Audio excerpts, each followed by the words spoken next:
이번 한 주 우리에게 주신 하나님의 말씀은 사무엘상 30장 21절부터 25절까지 말씀입니다. 하나님이 주신 귀한 하나님의 말씀 제가 먼저 봉독하도록 하겠습니다. 다윗이 전에 피곤하여 능히 자기를 따르지 못함으로 부솔 시내에 머물게 한 200명에게 오매 그들이 다윗과 그와 함께한 백성을 영접하러 나오는지라 다윗이 그 백성에게 이르러 문안하매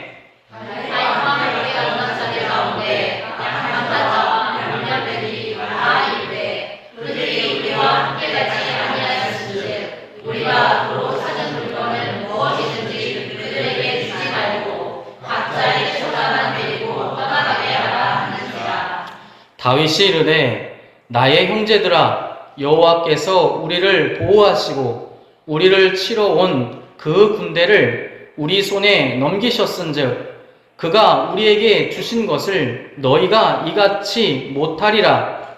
이에 그가 너희에게 주겠느냐 전장에 내려갔던 자의 군빛이나 소유물 곁에 머물렀던 자의 군빛이 분별할지니 같이 분별할 것이니라 하고. 함께 읽습니다. 그날부터 다윗이 이것으로 이스라엘의 율례와 규례를 삼았더니 오늘까지 이르리라. 아멘. 할렐루야. 부활의 감격이 여전한 주간입니다.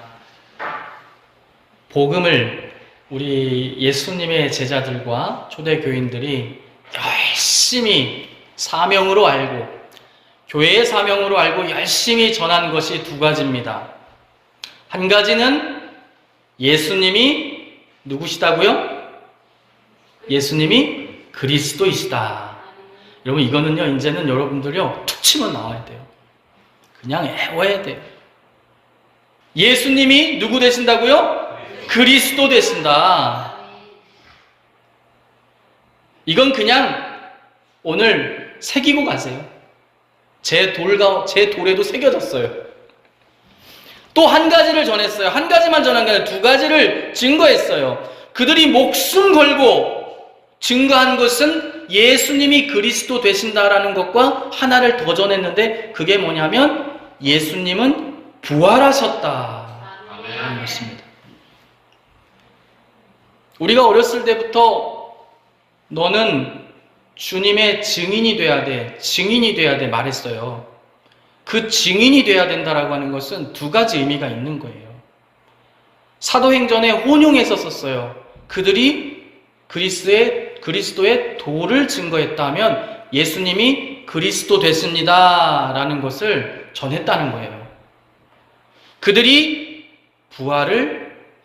부활의 증인으로 부활을 증거했습니다 하면 그들이 부활을 전한 거예요. 그러니까 두 가지를 열심히 전한 거예요. 복음과 부활을 같이 전한 것입니다. 부활이 우리 신앙인들에게 그렇게 의미 있는 사건이에요. 아멘. 이제 우리는 부활절을 지나서 한 주가 지났습니다. 부활의 그 능력과 은혜가 여러분들 10년 가운데 이번 한 주도 계속해서 이어지기를 주님의 이름으로 다시 한번 축원드립니다. 아멘. 오늘은 승리 뒤에 찾아온 위기라는 제목으로 하나님의 말씀을 증거하도록 하겠습니다. 제가 상당히 이제 오래전에 통독하면서 여기에 제가 형광펜으로 탁 쳐놨어요. 언젠간 설교하게 되면, 담임이 돼서 설교하게 되면 이거는 좀 설교를 꼭 해야 되겠다라고 형광펜으로 쳐놨어요. 왜냐하면 5절의 굉장히 짧은 본문이지만 하나님께서 이 5절을 통해서 교회를 건강하고 부흥시키고자 하는 리더들에게 주는 메시지가 너무나 명확하기 때문에 나중에 담임이 되면 나뿐만 아니라 이제 함께 모인 교회의 리더된 자들에게 이 본문을 좀 꼭 설교해야 되겠다. 그런 마음을 제가 먹은 본문이 오늘 바로 이 사무엘상 30장 21절부터 25절까지의 말씀입니다. 오늘 본문의 앞 사건, 배경이 어떻게 되냐면 다윗에게 큰 위기가 찾아왔어요. 참 다윗이 성령의 감동을 받아서 적어놓은 성경을 읽어보면 참 도대체 다윗에게서는 좋았을 때가 언제인가 싶을 정도로 너무 위기가 많았어요. 그렇죠? 시편을 읽어봐도 그렇고 사무엘서를 읽어봐도 그렇고 우리는 다 다윗의 삶을 흠모하는데 보면 너무 고생이 많았어요. 그에게 찾아온 첫 번째 위기가 뭐냐면 자기가 평생 충성한 사울 왕이 자기를 죽이려고 한다는 것입니다. 늘 신변의 위협을 느끼며 살아갔어요. 그의 시편을 읽어보면 매일 밤 잠자리가 편하지 못한 거예요. 내가 오늘 잠들었을 때 사울 왕의 군사들이 나를 포위해서 오늘 밤에 내가 죽게 되면 어떡하지? 그래서 늘 근심 속에서 아마 성경에 아마 의학용어로 적어놓지는 않지만 불면증과 공황장애가 아마 다윗 왕이 있을 수도 있어요. 왜냐하면 편히 잘 수가 없는 거예요. 늘 설치는.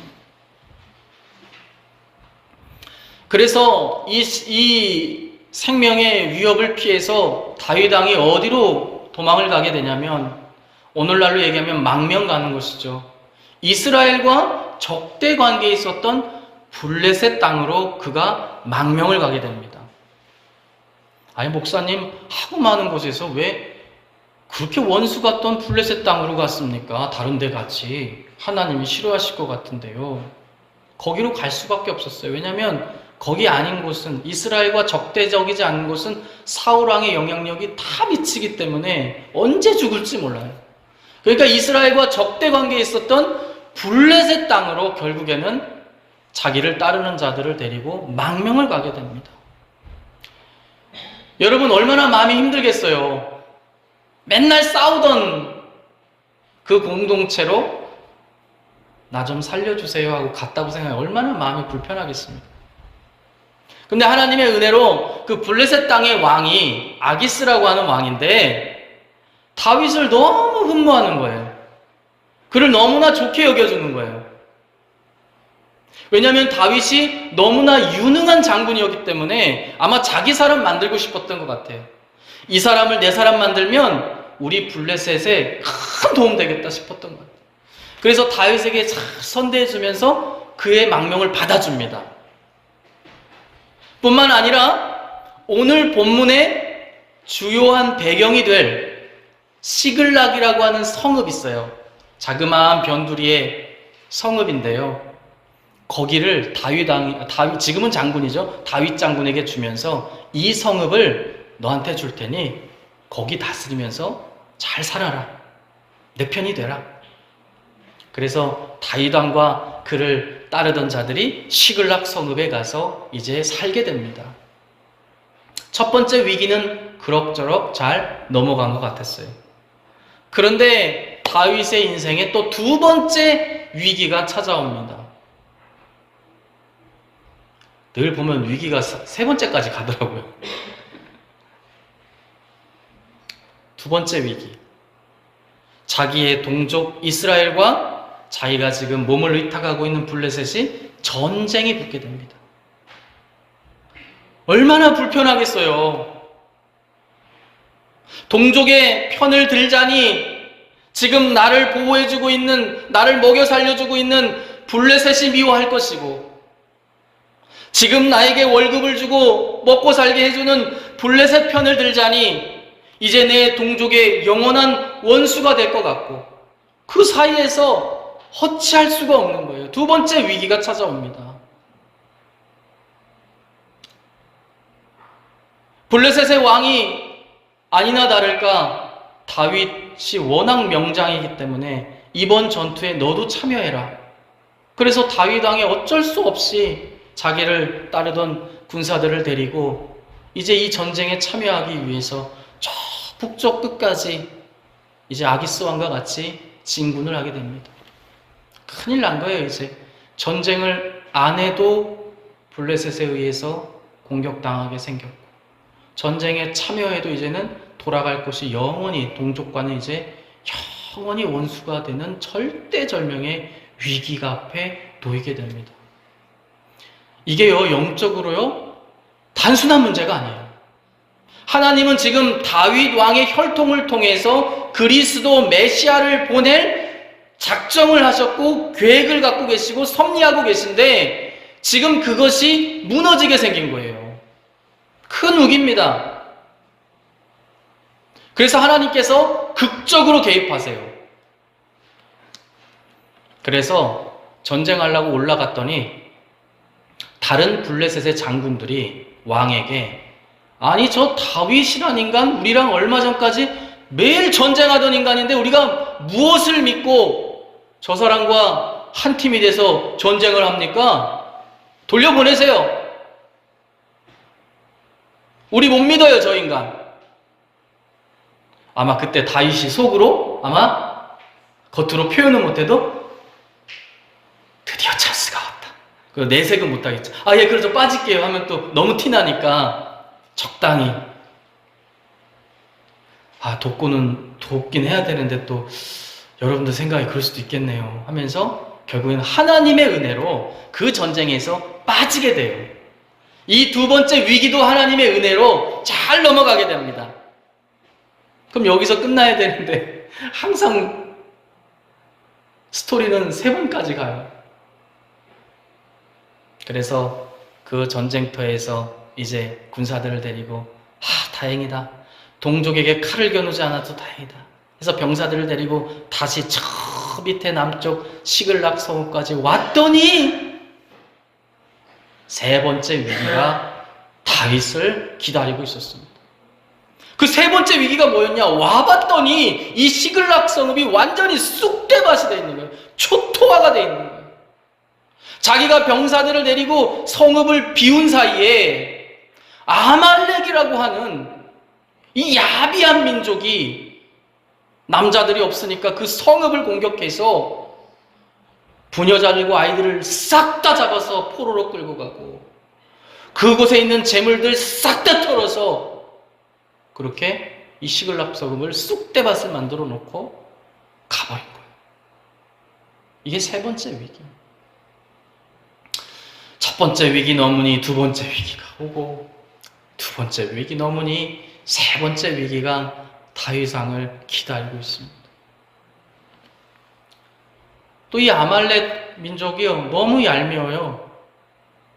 제가 오늘 주보에다가 아말렉 이 민족이 너무 얄미워서 제가 주보에다가 여러분들 좀 한번 읽어보라고 이 아말렉 민족에 대해서 써놨어요. 정리해가지고. 따지고 보면 이 아말렉 민족은요 이스라엘 민족과 먼 친척 관계입니다. 그런데 그렇게 이스라엘을 괴롭힙니다. 이스라엘이 약해지면 공격하죠. 또 애굽 땅에서 하나님의 은혜로 출애굽해서 약속의 땅을 향해서 가고 있을 때 가장 먼저 그들을 공격하고 괴롭혔던 민족이 어떤 민족이요? 아말렉 민족이요. 여러분들이 잘 알고 있는 모세가 손을 들면 이기고 손을 내리면 져서 아론과 훌이 기도할 때 양팔을 높이 올려줬던 전쟁이 누구와의 전쟁? 아말렉과의 전쟁. 또 그들이 출애굽하여서 행진할 때에 가장 힘없고 약한 사람들이 뒤로 처져서 가장 힘없는 사람들 그 뒤를 공격해서 그들을 괴롭혔던 사람들이 누구요? 아말렉 민족입니다. 제가 조사하다 알게 됐어요. 또 이스라엘과 어떤 악연이 있냐면 여러분 에스더서에 보면 에스더를 비롯해서 유대 모든 민족을 몰살해서 죽이려고 악한 계획을 실행했던 사람 있죠. 하만이라고 하는 사람. 이 하만이라고 하는 사람이 어떤 민족? 아말렉 민족이래요. 저 조사하다 알았어요. 그러니까 아주 사사건건. 아니 친척 관계인데 여러분들의 신앙을 무너뜨리기 위해서 공격하고 여러분들에게 계속해서 피해를 주는 것은 어찌 보면 먼 곳에 있는 사람이 아니라 가까운 곳에 있는 사람일지도 모르겠습니다. 아말렉이 그냥 그렇게 계속해서 이 민족 이스라엘과 다윗을 괴롭힙니다. 처자식이 끌려간 걸 보니까 다윗을 따르던 병사들이 눈이 돌아가 버렸어요. 그래서 성경 앞에 본문을 봤더니 돌을 들어서 다윗을 쳐 죽이자. 여러분, 따지고 보면 다윗의 잘못은 아니잖아요. 그렇죠? 근데 사람들은요, 큰 위기와 불행을 만나면 그것을 풀어낼 대상을 찾습니다. 그래서 리더들이 어려운 거예요. 여러분들이 이 제주광림교회 리더로서 이제 사역하시면서 어려운 점이 뭐냐? 리더들은요, 이런 사명이 있는 거예요. 그러니까 분노가 일어났을 때 누구에게 사람들이 돌을 던지려고 하냐면 대상을 찾는데 리더를 찾는다. 또 리더가 없는 애매한 상황이면 그 돌을 누구에게 던지려고 해요? 하나님. 그래서 사람들이 신앙생활을 신앙이 좋은 것 같지만 신앙이 정말 좋냐 안 좋냐를 판가름할 수 있는 게 뭐냐면 위기를 만났을 때 사람들이 돌을 들어서 하나님께 던지려고 한다. 이 믿음이 내가 없다는 얘기. 돌을 들어서 눈에 보이는 이제 다윗을 쳐 죽이자라고 이제 하게 됩니다. 큰 또 위기가 와요. 그런데 이 다윗이 역시 다윗 하나님께 기도하여서 하나님, 우리가 지금이라도 아말렉을 뒤쫓아가면 잡을 수 있겠습니까? 없겠습니까? 간절히 기도해요. 그랬더니 하나님께서 답을 주십니다. 잡을 수 있다. 그래서 다윗이 사람들을 설득해서 그 분노를 설득해서 이제 아말렉을 쫓기 시작합니다. 추격전이 이제 벌어진 거예요. 열심히 막 가족들을 되찾아야 한다는 생각에 막 열심히 전력 질주하여 달려갑니다. 시글락 성읍에서 남쪽으로 조금 더 내려가면 부솔이라고 하는 이 시내가 나옵니다. 긴 시내가 그 앞을 가로막고 있어요. 이제 그 시내를 건너가서 아말렉을 추격해야 되는 거예요. 근데 다윗이 딱 봤더니 자기를 따르는 600명의 병사 중에 200명이 완전히 기진해가지고 도저히 이제 몸을 움직일 수 없는 상황인 겁니다. 이 시대는요, 또 이 지역은요, 말과 이런 거를 많이 못 타요. 몇 명, 장군들이나 한두 명 타지, 웬만한 병사들은 다 뛰어다녀야 돼요. 여러분들 요새 뛰어보셨어요? 뛰어보셨어요? 진짜 힘듭니다, 여러분. 여러분들이 10대, 20대 생각하시면 안 돼요. 나 그 마음으로 나 엄청 잘 뛸 것 같잖아요. 제가 월요일날 이제 살 좀 빼야 될 것 같아서 목사님들 하도 축구 나오라고 하시더라고요. 그래서 내가 축구를 이제 간 거예요. 이 몸집에 이제 내가 딱. 내 마음은 이미 메시였어요. 그래가지고 나한테, 나 이제 후배니까 뒤에서 수비만 하려고 골키퍼나 수비만 했단 말이에요. 근데 어느 날은 나한테 아유 공격 좀 해. 그래가지고 제가 전력으로 이제 한 5분 뛰었어요. 그랬더니 완전히 몸이 이제는 진짜 다리를 못 들 정도로 너무 힘든 거예요. 그냥 주저앉아 버렸어 제가. 공이 옆으로 지나가는데도 내가 가서 그걸 받지 못하는 거예요. 너무 기진해가지고. 그러니까 우리가 나이가 좀 먹고 하면은요 몸이 이 상태가 이런 거예요. 근데 여기서 전력으로 가족들 살리려고 뛰어왔으니, 그 군장을 메고 무기를 들고 뛰어왔으니 이 부솔 시내 앞에서 200여 명의 군사들이 완전히 그냥 탈진해버린 거예요. 600명이 모였는데 어떤 사람은 체력이 좋은 사람도 있고 체력이 안 좋은 사람도 있고 싸움을 잘하는 사람도 있고 못하는 사람도 있는데 200명이 거기서 탈진해버립니다. 그래서 다윗이 어떤 결정을 내리냐면 이 200명은 무거운 짐들을 거기 모아놓고 너희들은 이걸 지켜라. 그래서 체력이 남아있는 400명을 데리고 그 부솔 시내를 건너서 추격을 계속합니다. 그리고 하나님의 은혜로 드디어 아말렉을 만나게 되고, 하나님의 은혜로 아말렉은 승리에 도취돼서 본진으로 돌아가지도 아니하고 거기서 술판을 벌이고 대취해서 막 거기서 술판을 벌이고 새벽에 그들을 기습해서 400명의 작은 인원으로도 대승을 거두게 됩니다. 그리고 잃었던 처자식을 다 찾게 되고요. 뿐만 아니라 우리가 노력당했던 노력물 뿐만 아니라 플러스 항상 하나님은요, 우리가 인내의 시험을 견뎌내면요 항상 플러스가 있어요. 어떤 분들은, 신앙인들은 이 플러스에 너무 관심 많아. 이번에는 어떤 플러스가 나한테. 근데 하나님 항상 더 주시더라고요. 이 아말렉이요, 이 시글락 성읍을 치기 전에 몇 개의 성읍을 돌면서 성경에 보니까 이미 다 쳐가지고 왕창 모아놓은 거예요. 왕창 모아놓고 이제 시글락까지 쳐갖고 가는. 이거를 대파하고 가족들 다 찾고 자기네들 재물뿐만 아니라 그 사람네가 뺏어서 모아놓은 거에 다 찾게 됩니다. 얼마나 기쁜 일입니까? 얼마나 큰 하나님의 은혜입니까? 그래서 그 모든 것을 되찾고 이제 드디어 우리의 안식처 시글락 성읍을 향해서 이 400명의 군사와 다윗 왕이 기쁜 마음으로 복귀를 하는데 어디를 중간에 지나가야 돼요? 부솔 시내에 이제 다다르게 됩니다. 그 부솔 시내에 누가 있어요? 지쳐서 전쟁에 함께하지 못한 그 짐 지키고 있었던 200명의 나고자들이 있었던 거예요. 거기.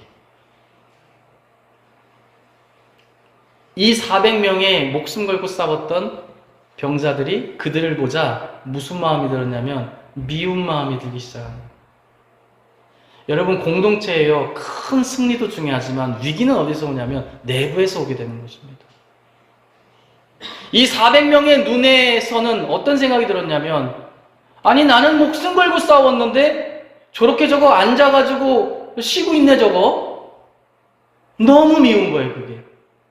여러분, 우리도 사역 현장에서 사역하다 보면은요, 열심히 사역하다 보면 어떤 사람들이 눈에 들어오냐면은 사역 안 하고 있는 사람들이 눈에 들어요.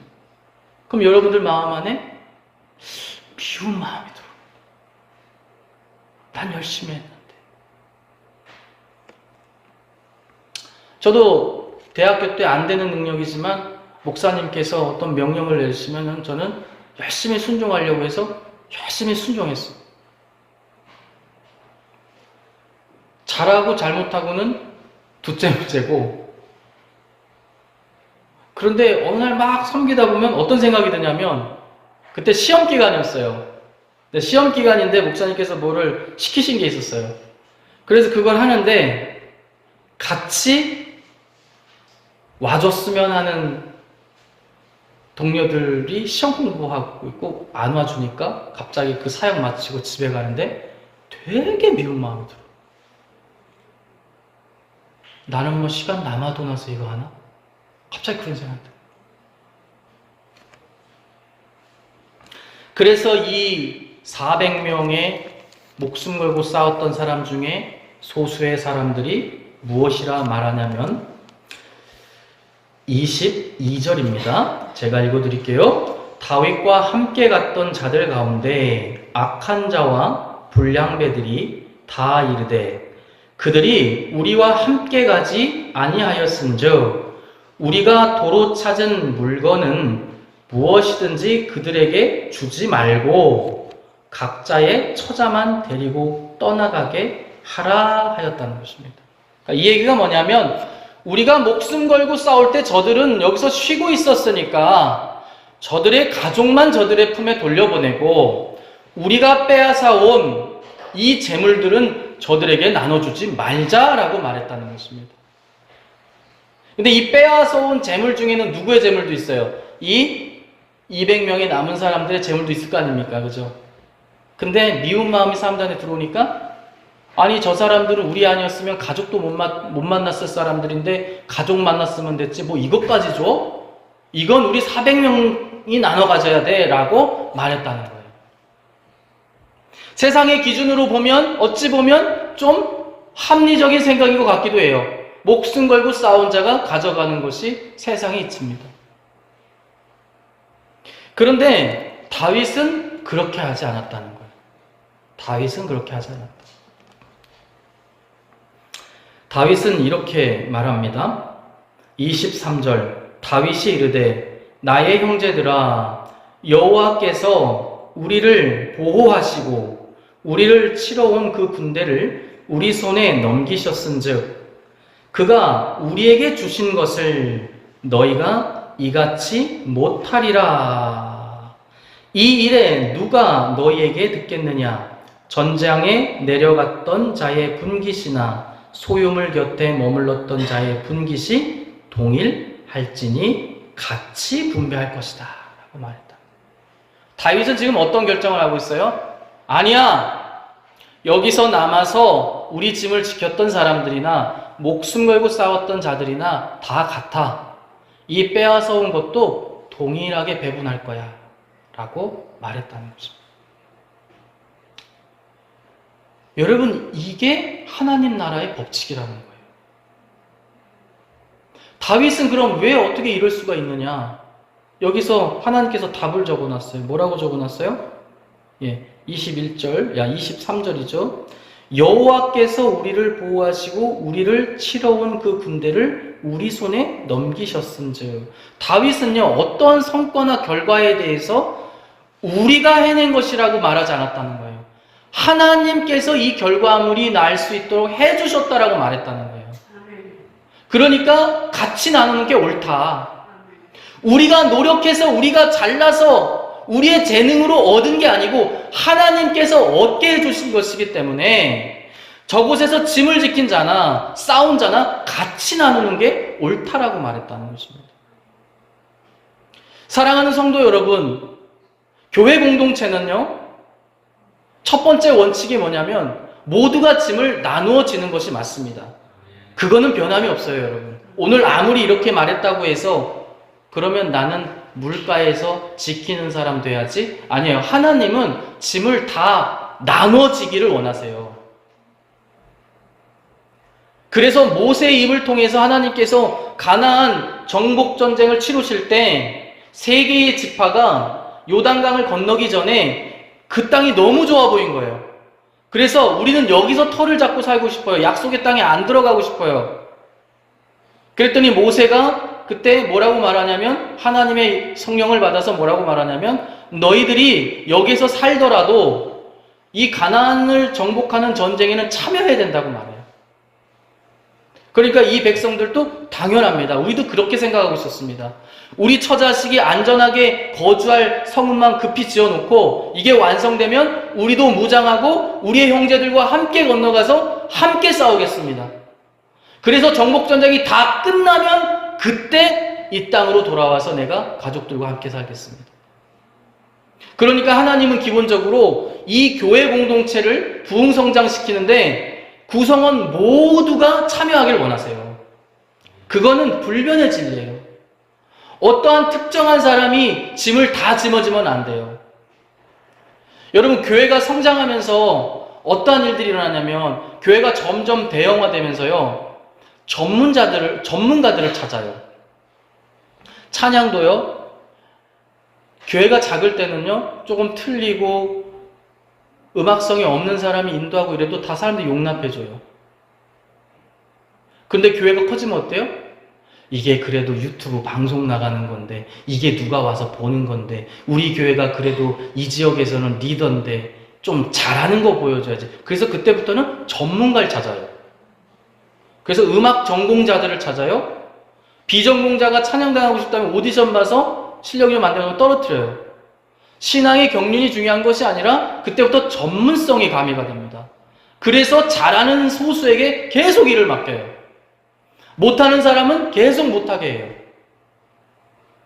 그래서 나중에 어떤 상황이 발생하냐면 잘하는 사람은 과부하가 걸려서 번아웃이 오고, 못하는 사람들은 사역에 동참하고 싶은데 안 시켜주니 서운해서 또 속상해하고. 근데 하나님의 공동체는 그렇게 하면 안 된다는 거예요.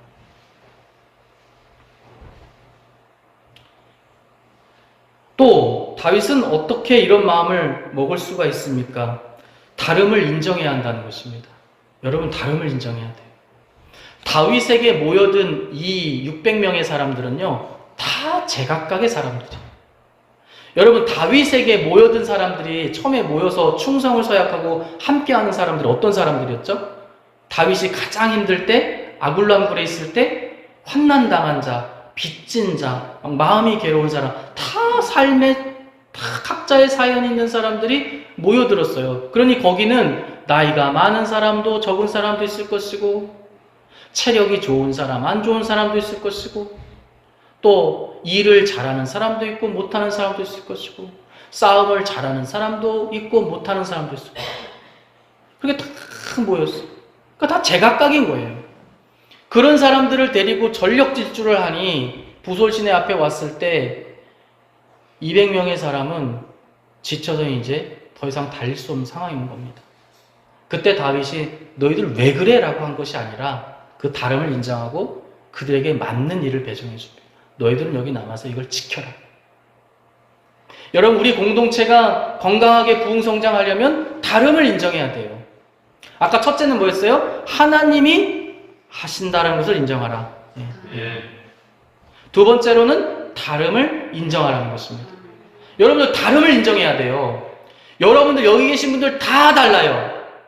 MBTI도 다 다르고, 어떤 분은 제가 관심 많이 가져주면 좋아하는 사람이 있는데 어떤 사람은 관심 많이 가져주고 말 많이 걸으면 막 부담스러워하는 사람이 있고, 또 어떤 사람은 아유 교회를 위해서 내 돈을 좀 많이 내놔야지 하는 사람이 있는데 어떤 사람은 아니야 그렇게 하면 안 돼 이런 사람도 있고, 어떤 사람은 일을 잘하는 사람한테 맡겨야 됩니다라고 말하는 사람인데 어떤 사람은 아니에요 다 같이 참여할 수 있게 해야 돼요. 다 생각이 달라요. 그러니까 다름을 인정해야 돼요, 여러분들이.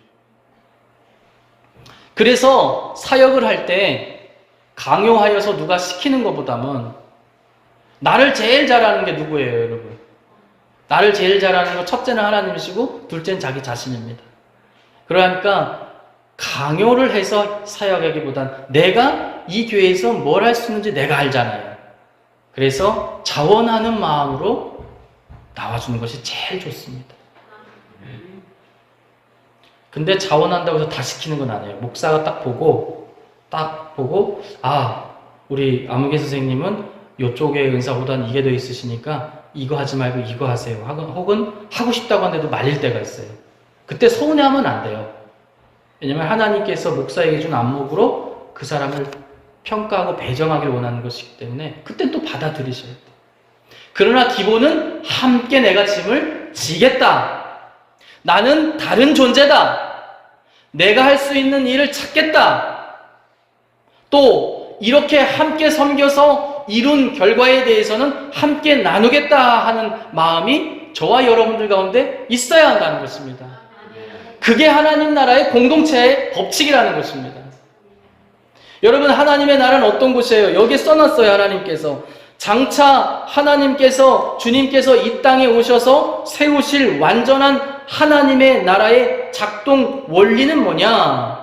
24절부터 25절에 하나님께서 아예 써놓으셨어요. 내가 장차 세울 나라는 이런 나라야 라고 말씀하고 계시다는 거예요.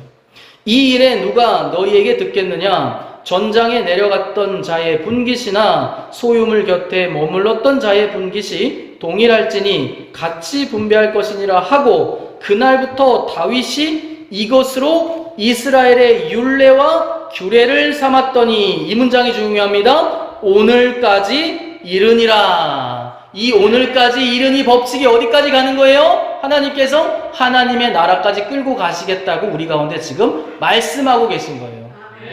그러니까 그곳은 능력이 적은 자나 많은 자나 함께 협력하여서 이룬 결과에 대해서는 같이 칭찬하고 같이 나누신다는 것입니다. 그러니까 여러분들이 남목사가 예를 들어서 설교 잘한다고 소문났어. 그래서 교회가 부흥성장했어. 그러면 그 부흥성장한 거에 대한 칭찬을 저와 여러분들이 다르게 받는 거예요? 같이 받는 거예요? 같이 받는 거죠. 왜 남목사가 설교 잘할 수 있도록 도와줘야겠어요? 방해해야 되겠어요? 도와줘야죠. 제주광림교회가 제주광림교회는 사랑이 넘치는, 거기 가면 난 마음이 너무 푸근하고 좋아. 그리고 거기는 격주로 가니까 밥 주더라. 나 너무 좋아. 지난번에 우리 제이 선생님도 놀랬잖아요. 지금까지 교회 나가면서 밥 주는 데가 없었대요. 아마 코로나 때 이후로 다 끊긴 것 같아. 근데 만약에 그래서 그 식탁의 교제 때문에 부흥성장하여서 하나님의 칭찬을 받는다? 그러면 그 칭찬 똑같이 나누어 받는 겁니다.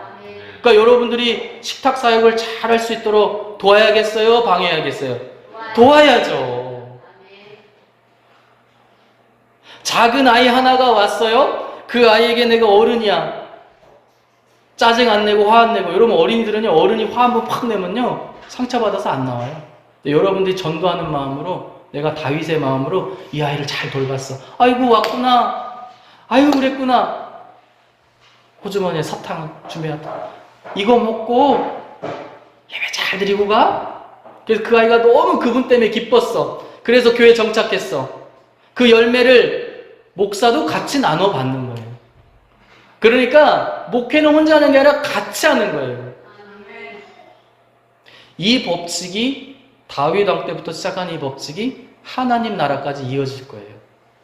그래서 여러분들이 전도 남의 일 아니고 목회 남의 일 아니고 이 교회에 있는 모든 일들이 남의 일이 아닌 거예요. 저와 여러분들의 일인 거예요. 그래서 여러분들 우리가 합심하여서 다윗 왕과 같은 마음으로 이 교회를 건강하게 부흥시켜서 천국에서 아니면 혹은 살아있을 동안 주님 다시 오셔서 우리가 그 앞에서 표창장 받을 때 우리 같이 나가자고요. 아셨죠? 네. 주님께서 저와 여러분들을 그렇게 귀히 써주실 줄 믿습니다. 네. 사랑과 은혜가 많으신 하나님 감사합니다. 오늘 또 말씀을